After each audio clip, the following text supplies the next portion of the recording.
Hey everyone, you're on Reddit Reveals. Let the story play out, and afterward let me know in the comments whose side you're on. The moment I heard the click of her friend's phone camera, I knew I'd made a mistake. Not the kind you brush off and laugh about later. The kind that makes your stomach drop so fast, you feel like you missed a step in the dark. I was down on one knee, in the middle of her favorite wine bar. Her two best friends sat across from her, clutching their glasses and barely containing their smiles. I hadn't invited them. I didn't even know they were going to be there. She did. That's when it hit me. She knew exactly what I was planning. And she brought an audience. I had rehearsed what I was going to say for 3 days. Kept it simple, honest. I told her she changed my life, that I couldn't imagine starting a family with anyone else, that I'd never been more sure of anything. That's when she laughed. "Wait, are you seriously doing this right now?" she said, turning toward her friends, like I wasn't even there. "He's actually doing it! I told you!" They all burst out laughing. One of them said, oh wow, stop. I'm gonna cry. Like it was the funniest thing she'd seen all week. And my fiancée, the woman I thought I'd marry, just sat there smiling like a kid watching someone trip on a sidewalk. No one said yes, no one even looked at the ring. Before we go further, quick question. Where are you watching from today? Anyway, I stayed down there for about 3 seconds longer. That was it. That was all I could take. I stood up slowly, shut the box, and looked her in the eye. "I'm not doing this," I said. She blinked. "Wait, what?" "You knew I was proposing tonight. You brought them here to laugh at me. You win." I set the ring on the table and walked out. Didn't say another word. She followed me outside, heels clicking on the pavement, calling my name like I had embarrassed her. She tried grabbing my arm, said she didn't mean it that way, said it was just nerves, but I saw her phone screen light up while she was chasing me, and there it was. And a group chat open. "Proposal going down tonight. It's LOL, get ready." That was the moment I stopped loving her. I didn't go home that night. I drove around for 2 hours, no music, no GPS, just me gripping the steering wheel like it owed me something. My phone buzzed nonstop. Her name kept flashing across the screen. Calls, texts, voicemails. I didn't answer a single one. Eventually, I parked in the empty lot of a closed-down Walgreens, sat there in the dark, and replayed the whole thing in my head. Me kneeling, her smirking, her friends recording me like I was a comedy act. It wasn't just the laugh. It was the way she looked at me, like I was stupid for thinking it was romantic, like I was some embarrassing relative who showed up uninvited. I didn't get that kind of look from strangers, and I certainly didn't expect it from the woman I was about to spend the rest of my life with. But I couldn't ignore the part that burned worst. She knew. She planned it. That wasn't a spontaneous reaction. That was a setup. She'd seen the ring box in my drawer a few days earlier. I know that now. I had it hidden under an old sweatshirt, but when I went back later, the box was slightly rotated. Subtle, but I noticed. She must have seen it, told her friends, and turned what should have been one of the biggest moments of our lives into group chat entertainment. I drove back to our apartment around midnight. The lights were off. Her car was gone. Good. I needed time to think. The second I walked in, I saw her laptop sitting on the kitchen counter, open. That's when my chest tightened. I'd never snooped before. I always gave her privacy, but something in me broke that night. I opened it. She hadn't logged out. iMessage was synced. And there it was, a group chat named Wine Night Witches. I scrolled back a few days. "He's being all weird and nervous. Pretty sure he's proposing soon." "Oh, wow. Shut up, finally. You better record it. Do it at wine bar, so we're there to witness the cringe, lol. And then the one that made my jaw clench so hard, I thought my teeth might crack. He'll probably cry. He's so soft. I can't." She knew how serious I was. She knew what that proposal meant to me, and she still made it a group joke. I snapped her laptop shut and went straight to the bedroom. Half of her stuff was still there. Makeup on the dresser, her shoes by the closet, her robe draped over my desk chair. I grabbed a duffel bag and started throwing everything in. I wasn't even mad. Not in the usual way. It felt cold, like flipping a switch. At around 2 in the morning, she came home. I heard the key turn, then the door creak open, slowly. She must have seen the light in the bedroom. Trent? Her voice was soft, fake, sweet. Can we talk? I didn't answer. She walked into the room and saw the bag. What are you doing? I turned to face her. Packing up your things. You can stay at Alyssa's. That's where you wanted to end the night anyway, right? She crossed her arms. Okay, can you just calm down and talk to me like an adult? That sentence alone made my blood boil. Calm down. After she ambushed me with a live audience and mocked my proposal for sport. You don't get to ask me for calm, I said.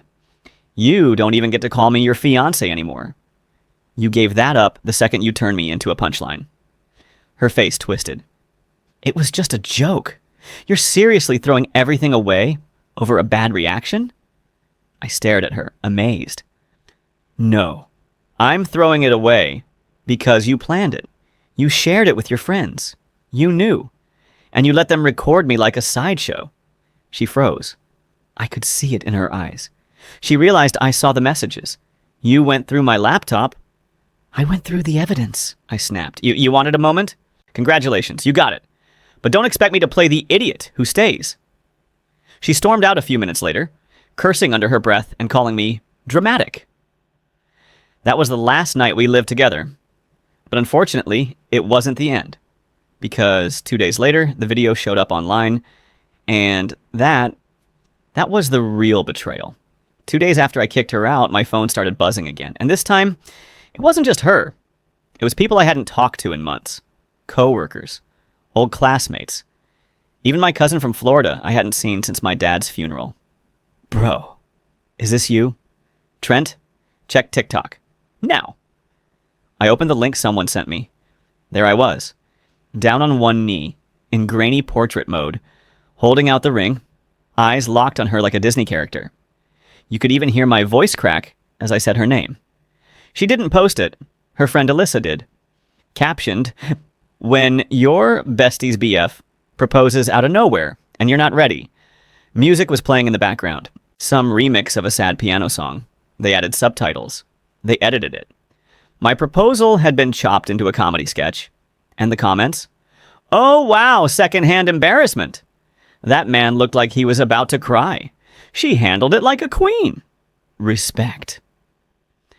Y'all, this is why you don't propose in public. The video had over 200,000 likes. I couldn't breathe. I put my phone down and stared at the wall for a solid minute. My chest was tight. My hands were numb. The kind of feeling you get after a car accident, right after the airbag hits you. I wasn't just rejected, I was humiliated. The worst part? She wasn't even ashamed. She texted me later that night. Hey, I didn't post that. Don't be mad at me. It's already viral. Nothing we can do now. Just lay low and it'll pass. Lay low? I was being turned into a meme, and she was just fine with it. I called her. First time I'd spoken to her since she left. She picked up like nothing happened. You knew she was recording, I said. Silence. You posed for it. You smiled at the camera after you turned me down. I didn't turn you down, she said quickly. I just didn't say yes. There's a difference. I laughed. I actually laughed out loud. You're unbelievable. You wanted this. You wanted to be the girl who said no and took back control or whatever. You wanted views. Her voice snapped back. Don't make this into something it's not. I wasn't ready. I shouldn't have to explain that. No, I said. You don't. But you also don't get to turn my pain into a punchline and expect me to stay quiet about it. I hung up. That's when I decided to respond publicly. Not with another video. I'm not built for that, but I posted a long message on my own social pages. Explained the timeline, the messages I saw, the setup, the way they laughed, and it blew up. Suddenly, people were taking sides. My inbox flooded again, this time with support. People saying I avoided a disaster. Women telling me she was manipulative. Guys sharing their own stories. But then she fired back. She posted a selfie with the caption, "Imagine being so insecure you dig through your fiancé's laptop after getting rejected." She flipped the narrative, made herself the victim, and people ate it up. That's when I knew this wasn't just about a broken engagement anymore. This was war. 3 days after the video went viral, I got an email from HR. Someone filed a complaint. No details, just a vague behavioral concern tied to my name. I work in a medium-sized tech firm, mostly remote, but this was the first time I'd ever had a formal complaint sent to my inbox. And I knew exactly where it came from. See, she worked in marketing, she had connections, and she didn't like that I went public. My post had started gaining traction, not just online, but in real life. People in our circle, mutual friends, coworkers, even her ex, started commenting. Some defended her, most didn't. The illusion of her just being caught off guard was cracking. She wasn't used to not controlling the narrative. So she did what manipulators do. She flipped it. Suddenly she was telling people I was unstable, controlling, emotionally aggressive. I started hearing from friends I hadn't seen in years, all of them asking if I was okay, saying they'd seen her version of the story. She claimed I'd gone through her phone without permission, true, stalked her social media, didn't need to. It was sent to me. And blew up on her in a parking lot. I walked away without raising my voice and she chased me. But the damage was done. My boss called me the next morning, said they had to do a review just to be safe. No one accused me of anything specific, but the tone had changed. People looked at me differently on Zoom calls. The guy who'd been proposed to and laughed at was now the guy who made it a thing. That's how fast public sympathy turns. What she didn't know, though, was that I'd saved everything. Screenshots, messages, the video, her text afterward, admitting she knew her friend was filming. The group chat she forgot to delete. I wasn't planning to use them at first, but once she started coming for my job, that's when I stopped playing nice. I hired a lawyer. I didn't want money. I wanted her to back off. I wanted a cease and desist letter that told her, "You come near my career again, and we'll see you in court for defamation." When she got the letter, she lost it. Called me 9 times in an hour. Left a voicemail crying, saying I was taking it too far, that she never meant to hurt me, that I was ruining her life. Right. Like I ruined my own proposal just for laughs. Then she made one final move. One that pushed everything past the point of no return. She went on a podcast. Some low-level relationship podcast hosted by 2 girls who do anything for a trending guest. She showed up, told the whole story, called me by name, and doubled down on everything. She even claimed I'd tried to manipulate her into saying yes, that I'd been love-bombing her for months, and that I used social media to punish her. I listened to the entire episode in silence, sitting in my living room with my hands clenched so tight, my knuckles cracked. She smiled through it all, lied like it was easy. And the comments, again, a mixed bag, were now starting to lean her way again. But I wasn't done. Not even close. The night her podcast episode dropped, I couldn't sleep. I just laid there in bed, staring at the ceiling, replaying her voice over and over in my head. Calm, sweet, collected. Like none of it touched her. Like she hadn't humiliated me on purpose. Like she wasn't lying through her teeth to thousands of people. She called me emotionally manipulative. Said I used the proposal as a way to trap her in a public setting so she'd have no choice but to say yes. She told the hosts and everyone listening that I had a history of controlling behavior and that I snapped when she said no. The worst part, she told them she didn't want to post the video, but felt pressured by me going public first. She spun it like I was the one who ruined her privacy, like I exploited my own heartbreak for sympathy. And the way she said it, I could hear the practice pauses, the fake choking up moments, the strategic phrasing. It was calculated. She knew exactly what she was doing, and people were buying it. So I stopped waiting for the storm to pass. I grabbed my laptop, opened a blank doc, and started typing. Anyway, I laid it all out. Everything. I posted my version of the story in a detailed thread online, with screenshots to back it up. Her group chat messages. The ones where she said she hoped I'd cry. that she'd make a scene, that she'd get it on camera for content. I posted the messages she sent me after the video went viral, telling me to lay low, admitting she didn't want to delete the post because it was boosting her engagement. I blurred out names where I could. I kept it clean. No personal attacks, just facts. It blew up overnight. My thread got more traction than I expected. And for the first time since this whole thing started, people started switching sides. Commenters began quoting her own texts back at her. People dissected the podcast and pointed out her inconsistencies. A few even dug through her socials and found that she'd posted clips from the proposal days before she claimed to be surprised. One person even compared timestamps from her Instagram stories to prove she knew exactly what was happening. She couldn't lie her way out of this one. The best part, a former friend of hers, someone I barely knew, DM'd me anonymously. Said she'd been planning to end things with me for months, but didn't have the guts to do it privately. That she thought embarrassing me in public would make it less messy. That she'd told people I was too sensitive to handle rejection, so she wanted to get ahead of the story. That's when I realized she never wanted to marry me. She wanted attention, validation, a viral moment. The engagement was never real to her. I was just a prop. I wasn't looking for revenge at that point. I just wanted the truth out. And I got it. Her podcast comments were turned off within a week. Alyssa deleted the original video. The brand deals my ex had been chasing suddenly disappeared. And all her posts about healing and moving on were met with brutal replies asking her why she lied. I didn't celebrate. I wasn't proud of how far it went. But I slept that night for the first time in days. After the podcast flopped and the truth started spreading, she went quiet for a while.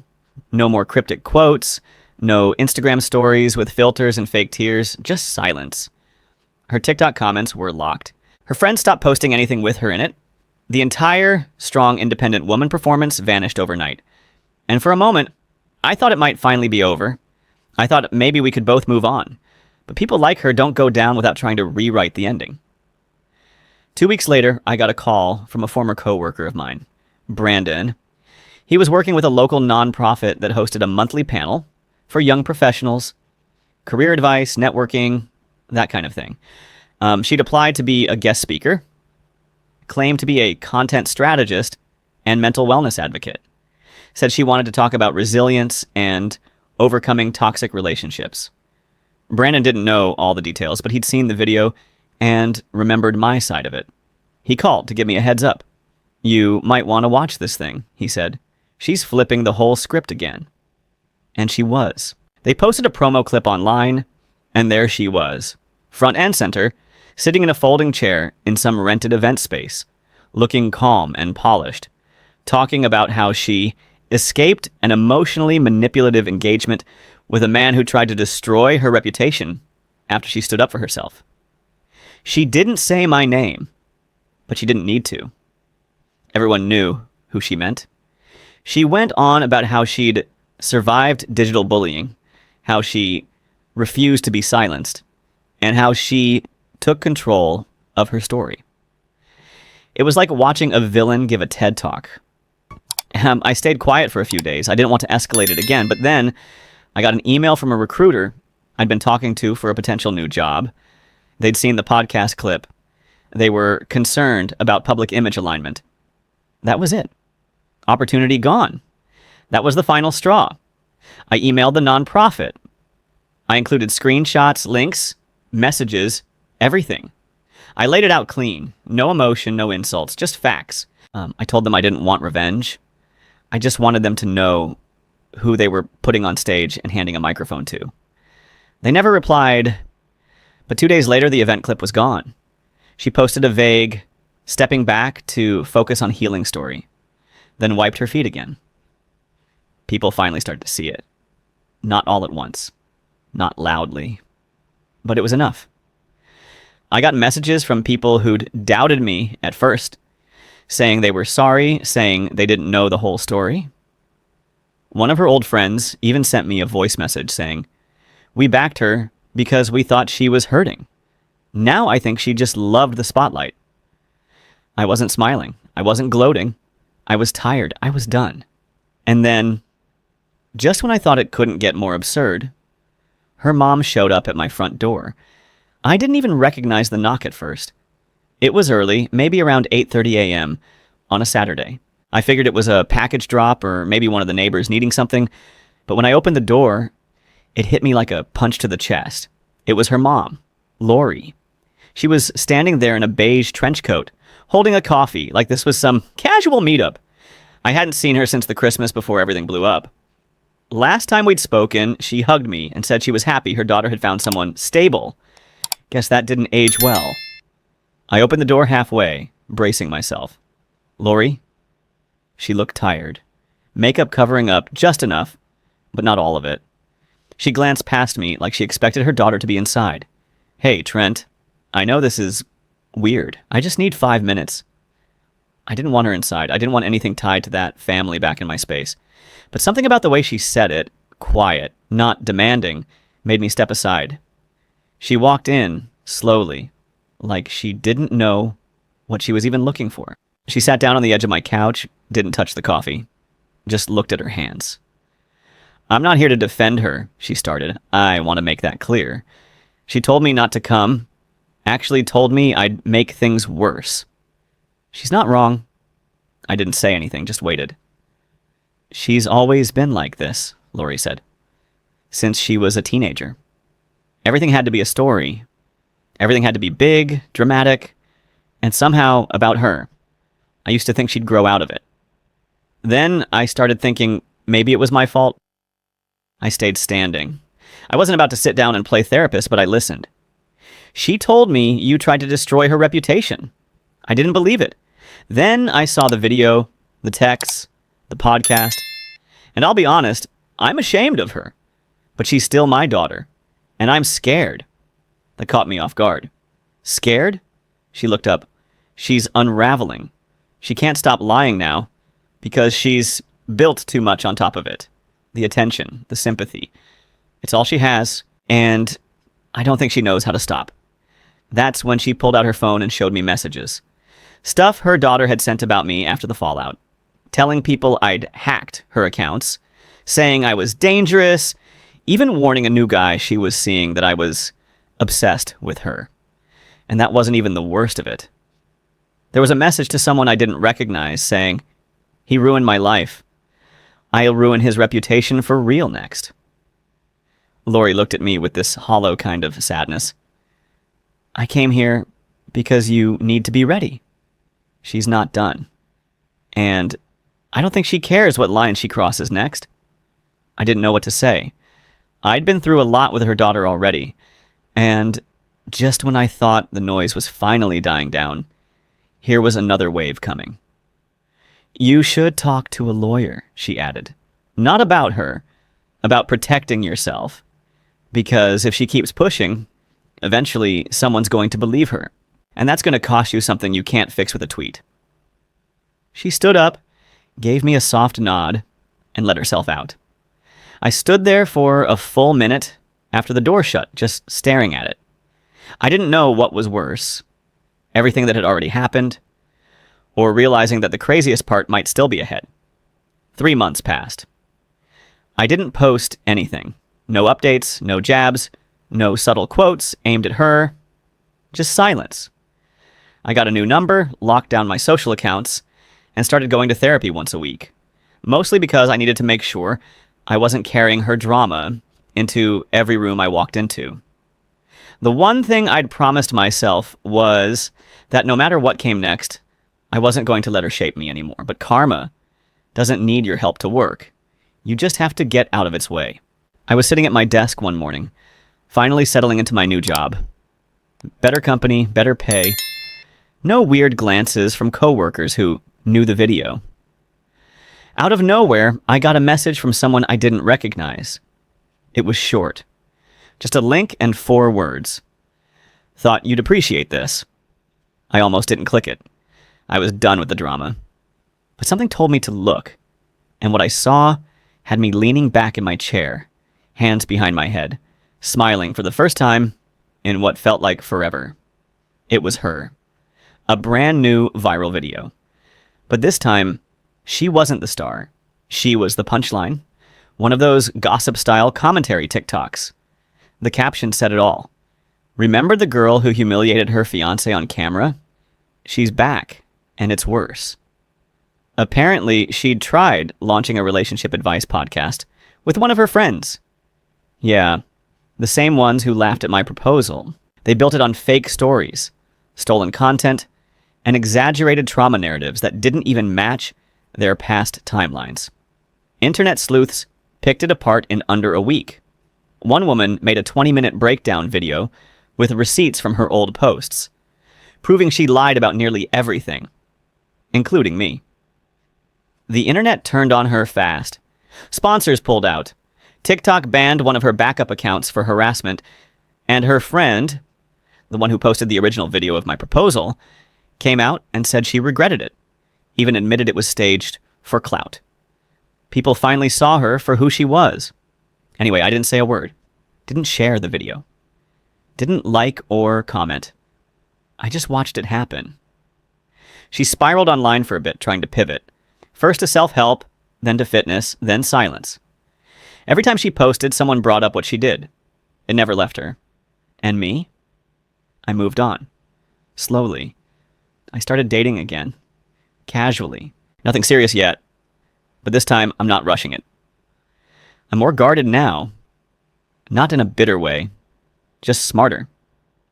I read people better. I ask better questions. I trust my gut. I still think about that night sometimes. Me down on one knee, her laughing with her phone out, thinking she was untouchable. But that image doesn't sting anymore. It reminds me of how far I've come. Because she needed an audience, I just needed peace. And I got it. Do you believe in karma? Or do you think some people get away with everything? Let me know below. Thanks for watching the full story. Hit like and subscribe if you think justice was served.